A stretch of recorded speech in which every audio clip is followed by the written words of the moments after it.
When I think of Dragon Ball Z, I think of one scene in particular.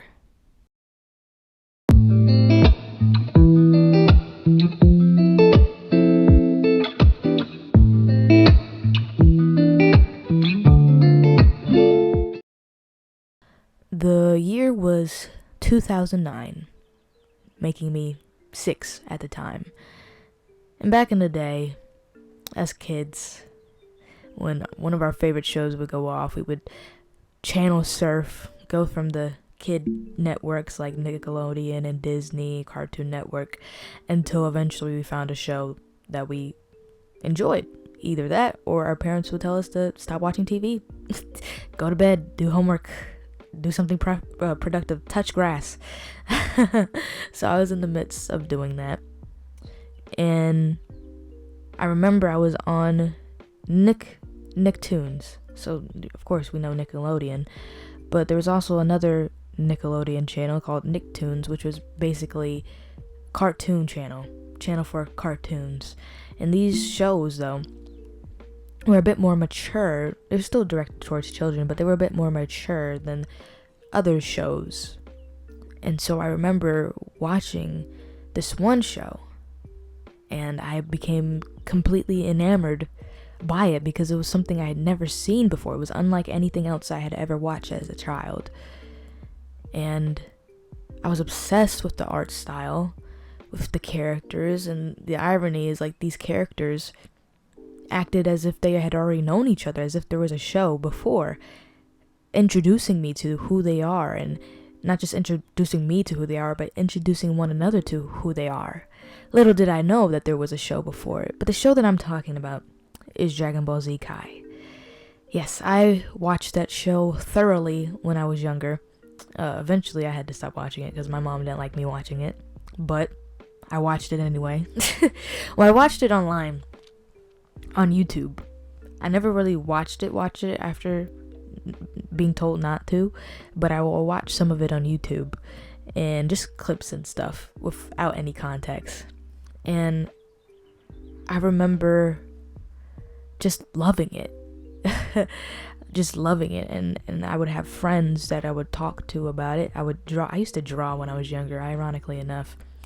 Maybe I'll find some of those pictures, but yeah, I would draw these characters and what I remembered from these characters. Because once again, I was younger back then. We didn't have phones like how kids have phones now at the age of 8. I didn't have a phone until I was, 11? Till 5th grade, close to 6th grade. And that was only for practice because I was out of reach of my parents at the time.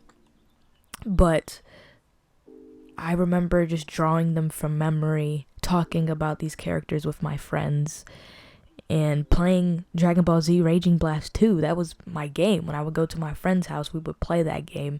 And I'd be like, oh my gosh, look at these transformations. I didn't know this character could do that. And I'll never forget the first time that I saw Super Saiyan. Like Goku turned Super Saiyan on Namek.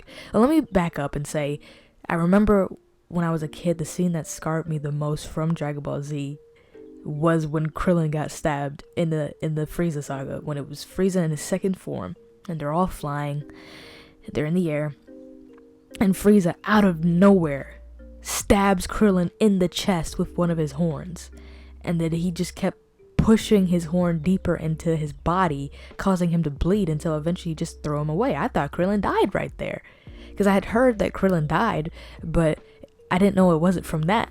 So later on, when I got older, I watched the scene, the iconic scene, where it's Piccolo, Gohan, Goku, and Krillin. They all think that Goku has defeated Frieza with the Spirit Bomb, but lo and behold, Frieza has returned.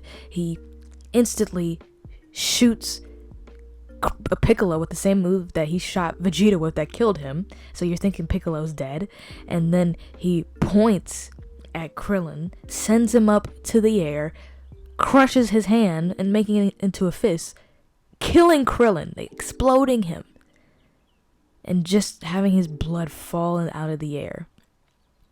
Goku seeing this, he's like, how could you, how dare you, I won't forgive you, turning Super Saiyan because of it. And I remember as a child, I was like, what just happened? I was so enamored, I was so surprised. I had heard of it, I had seen it, but I'd never seen anything like this. But when it comes to remembering the creator, Akira Toriyama, who sadly passed away March 1st and was announced on March 8th, I think of one scene from the show. I remember seeing his death and I immediately thought of one scene. And I don't know why I thought of it, but it's the scene takes place towards the latter half of the Buu saga, and it's Vegeta and Goku trying to figure out and determine how are they going to deal with Kid Buu, his final form, which is really his first form, but his final form. How are they going to address him?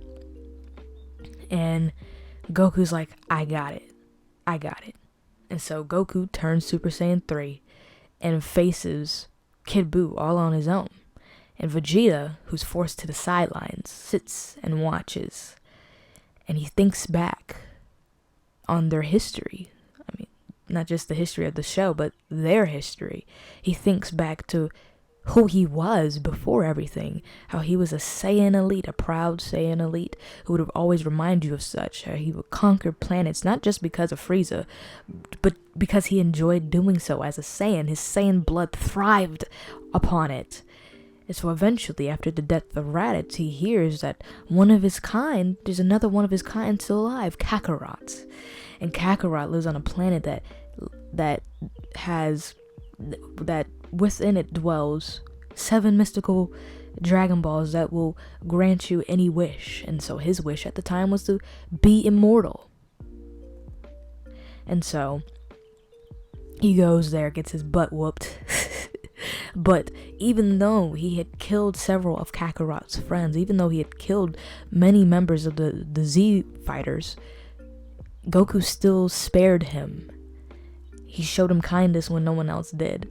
And yet still, when he went to Namek searching for these Dragon Balls yet again, he committed several other heinous acts. And yet still, Goku showed him mercy. And Goku actually was the one that became a Super Saiyan. He fulfilled what Vegeta could not. I love in Team 4 Star when they do this, where Vegeta's like, you're not dealing with the average Saiyan warrior. And so he says it about himself, but when Goku shows up on the scene, he starts laughing. He's like, you're not dealing with the average Saiyan warrior. But in that moment, Vegeta was embarrassed.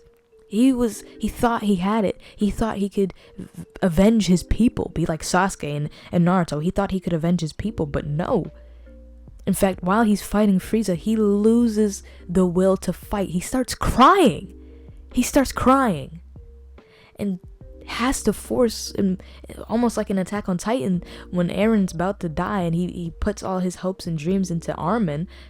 Vegeta has to do the same thing, where he hoists all his hopes and dreams for his people onto Goku, someone who doesn't even know what the Saiyans represent, who has no knowledge of such, who has more knowledge as an Earthling than he does as a Saiyan. And obviously it pained him, but yet he still had to do it. And then later on we see Vegeta remembering his pride getting in the way of fighting 18, the androids, and then fighting Cell. And allowing Cell to become perfect. And because of it, Goku died. The man that he was so desperate to beat once more, because, I mean, Vegeta did beat him the first time they fought, but for Vegeta to truly beat him, to truly gain the upper hand upon him, to become stronger than him in all ways, he dies because of him. And because of that, Vegeta, almost like with Frieza, but differently, he says he'll never fight again, that he'll retire from fighting.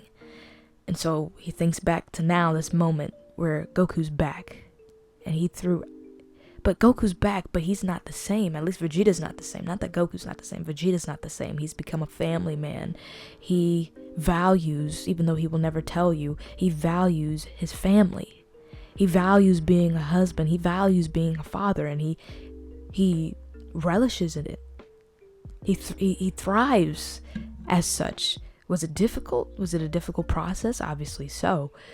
Especially because of his Saiyan blood, his innate, something that's innate within him, to not be a good father, to not be present, to just want to fight. He shuns that. He dies to that and becomes a father and a husband. But when Goku returns, he falls right back into it, but differently.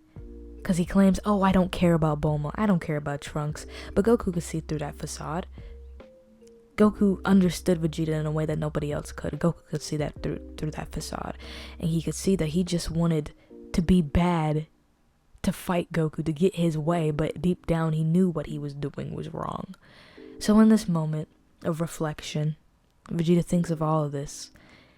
And how he was such a terrible person, and yet Goku showed him mercy. Showed not just him mercy, but Frieza and Cell. He shows all these people mercy. He thrives. He thrives. In a way that Vegeta admits he never could. And through that, through all of this, through remembering everything, Vegeta sits back, swallows his pride, and with a smile on his face, he says, "You were right, Kakarot. You're the best." At least in the manga, it says, "You are a champion. You are a champion." And for that, that's what I remember most about Dragon Ball Z. It's not the screaming that people talk about. It's not the transformations. But it's this one moment that really has dwelt within me since hearing of the passing of the creator of Dragon Ball Z, Dragon Ball Super, Akira Toriyama. He never really knew how he impacted people, but he really did for me. I probably wouldn't be here saying these things, not just these things, but just talking and having a podcast.